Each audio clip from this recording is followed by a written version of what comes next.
再用一则重凉面。现在来简单腌制一下，盆中撒上一点胡椒面、毛毛盐、料酒，一起抓匀后放在一边备用。现在来处理辣物鸡，把鸡斩成大小均匀的小块。现在的鸡口感是越来越差了，市场上卖的大部分都是凉上过油的自鸡味，一点鸡味都没得，这是社会的一种悲哀。宰好的鸡块投入大盆中，用清水清洗干净，沥干水分后倒回大盆中，撒上一点胡椒面、盐、料酒，一起抓匀，腌制10分钟。起锅，锅中加入4片清水，淋上一点料酒，投入葱段和姜片，撒上一点盐，把鸡肉冷水下锅，大火烧至沸腾。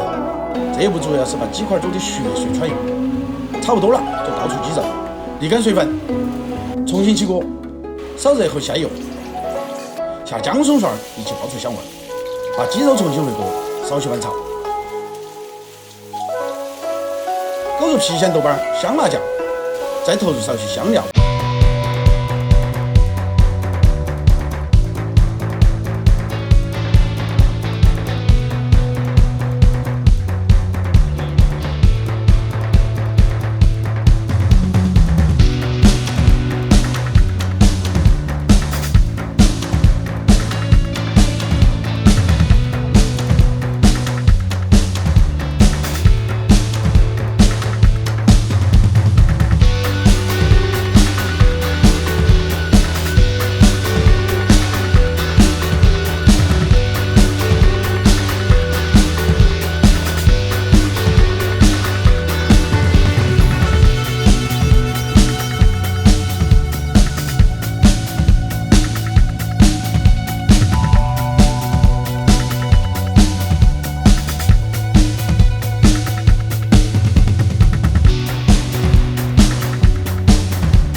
少许花椒，没得小花椒的可以用青花椒。大火爆香，把甲鱼重新倒回锅中，快速翻炒均匀。这一步要把指甲的香气和甲鱼的味道都炒出来。把压好的鸡块倒入锅中，轻轻推匀，盖上锅盖，大火烧10分钟，烧至锅中汤汁粘稠了，调入味精、胡椒面，加点老抽、蚝油、鸡汁，再加淋点生抽上去，再一起翻炒均匀。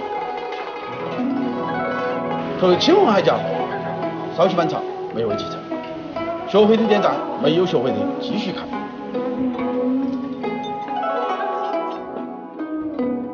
生而为人，理应洒脱，生来自由，多少表面风光都不如你的任何来得有安全感。用全部的努力加一点点矫情，换你的一键3连，点赞、收藏、投币，人生结果跟子儿。我是厨子，下期见。